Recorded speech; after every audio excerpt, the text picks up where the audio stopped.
been about a month and a half since my last video. Sorry to keep you waiting, but I was trying to get the car buttoned up so I could take it for my first drive. I'm happy to say that I have driven the car a couple times. There were some big mistakes I had to fix and other little issues that I had to correct to make it worthwhile on the drive. So stick around and check out the updates, and there's some footage of me driving the car later in this video. As you can see, I got both the seats mounted. I went with Cypher 2001 RS seats. They're a little tricky to install because you have this crossbar in front of both seats. So I had to tilt the front up to get over it.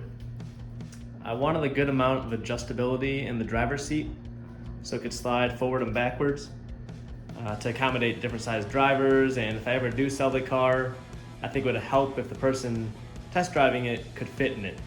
I don't want a 5'2" person thinking they don't fit, or a 6' person crammed in there, so I wanted that seat to be adjustable for many people to drive. And on the driver's side, I do have a little more room. You can see there's a gap behind the seat to the rear firewall. Whereas on the passenger side, the firewall sticks out further. So the passenger seat, I ended up not doing adjustable. I just found a good setting that was as far back as possible. There's no real reason to scoot any further forward because it's already more forward than the driver's seat. At least for me, I'm about 5'9". I did have to angle the front of the seat higher on the passenger side to get over that crossbar because the seat is more forward. So, a couple design challenges, but got around it, and they are comfortable and they're very form-fitting. They hug you pretty well. I'm very happy with them so far, so we'll see how they do on the road.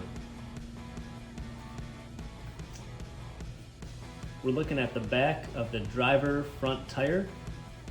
Had an interference issue once I got all the tires and rims on the car before I could drive it. The coolant pipe used to come out to about here, and that was a problem because when you turn the front wheels, they would interfere with that coolant pipe, so that was no good.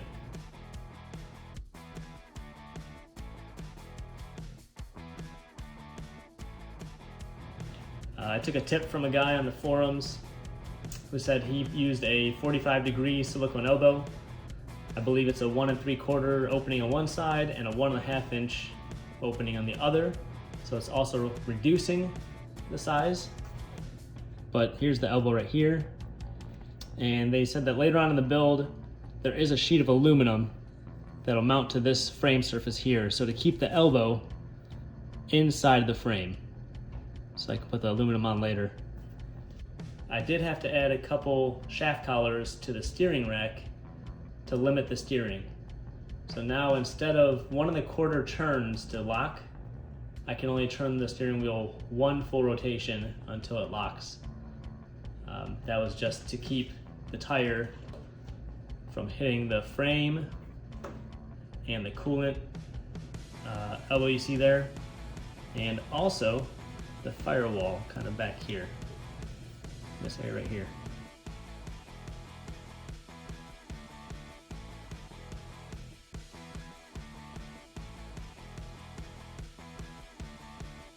So I did have to reduce the steering on the car to keep from interfering.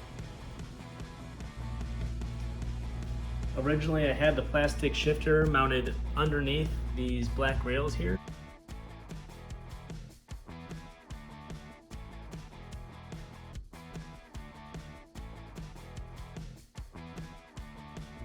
But after I got the shifter all set up, I realized that the shifting pattern was backwards. I misunderstood the function of this bell crank that I bought from 0 Decibel Motorsports, and after I had everything set up, it wasn't the correct shift pattern on the shifter, which is an issue. So temporarily, I flipped the shifter back around to how Factory 5 tells you to mount it, and it is sloppy. I've heard some complaints about the Factory 5 setup. and it is hard to tell if you're in gear. It takes a lot of effort, which is why I put this long stick back on, because my short shifter was damn near impossible to move. And even with this, it's hard to get into reverse and first, and you don't know what you're doing. So I am not a fan of this setup right here. So I have a another shifter from 0 Decibel Motorsports on the way, and that is made for rear exit cables, not front exit like you see here. And that'll allow me to run the cables out the back like I want and keep the shift pattern correct at the transmission. I also ditched the Subaru OEM handbrake. That thing was a monster. It took up this entire back area. As you can see, I have a lot of wires and other things to get through here. So I didn't really have a lot of space to put this massive handbrake. So I went on to Amazon and bought a low-car handbrake.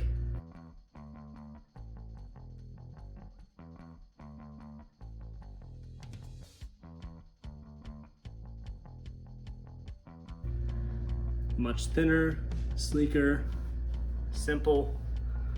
You can see it doesn't take up much room in this area. I did have to make a special mount back here and bolt. I had to cut and bolt part of the Subaru bracket, this silver cylinder you see back here, to it to get the tension correct on the handbrake.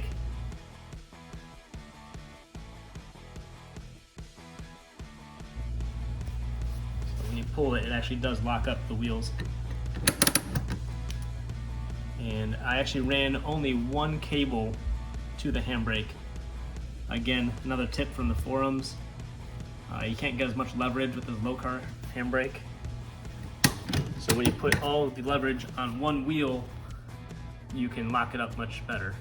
And I'd rather have one wheel locked than two wheels half spinning, half locked. So I finally got around to finishing the insulation inside of the cabin, at least for the panels that are there right now.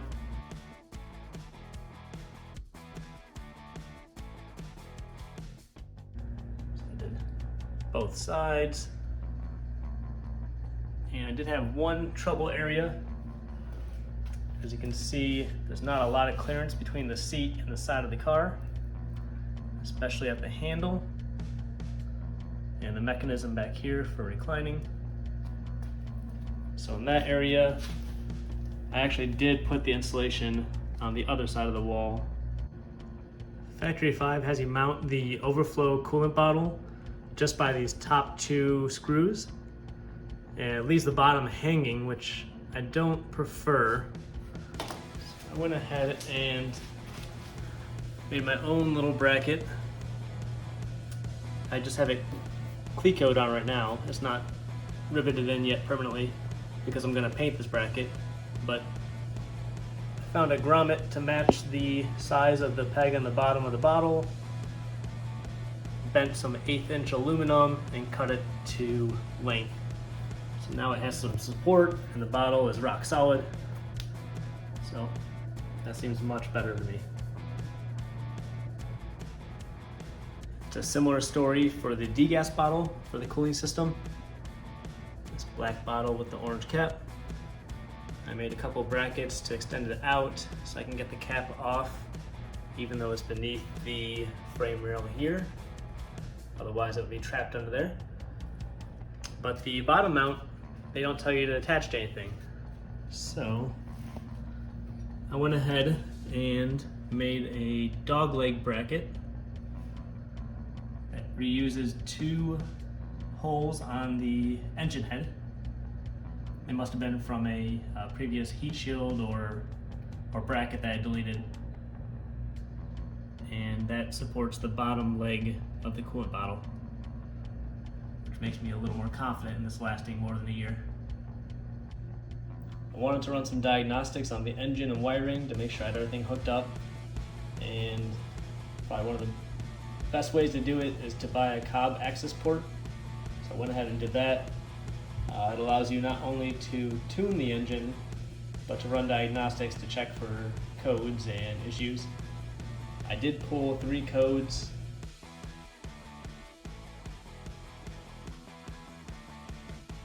They were all emissions related, which doesn't surprise me since I'm missing the secondary O2 sensor on the exhaust, and I removed a solenoid in the charcoal canister from the OEM canister because I am not using the Subaru canister due to it being the size of a cinder block. I'm using my own little homemade, less than a pop can sized charcoal canister here. So I don't have the fancy solenoid to circulate air back into the engine. And therefore the car doesn't see a solenoid and tells me something's wrong. But not a big issue. I should be able to suppress that when I finally get a tune on the car. I've added this cross brace to the back of the car.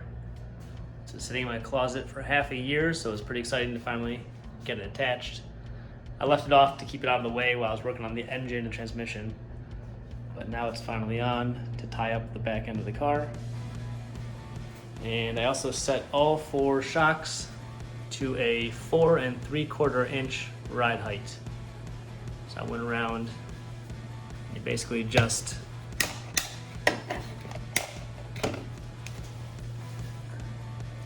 not a very good view, sorry about that.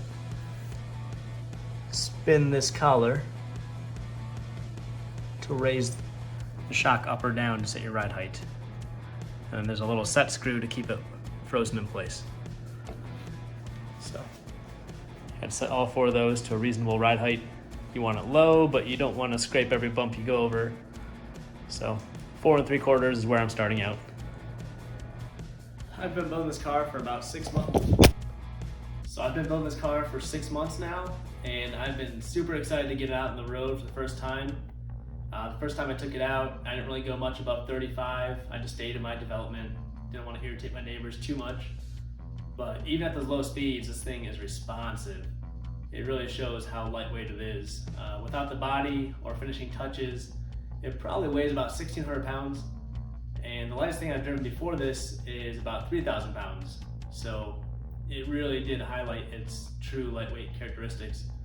And I was pretty happy with the performance. Then I realized that I never took it above 4,000 RPMs, and I had actually never really built boost in this car. So I took it on a harder drive on a vacant street by me, and this thing pulls so well with just the stock engine. It's mind-numbingly quick.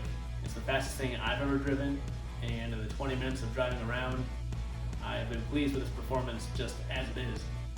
So, sky is the limit. I mean, you can tune this up more if you need to. I'm sure eventually I'll get the itch, but as of right now, it's driving good, and I look forward to the next stage of the build, which is making it look good. So, thank you for tuning in so far to get me all the way to a running car. I'm excited to start working on the body and get this thing looking like a real car. So, thank you, and here are some videos of me driving for the first time. Thanks.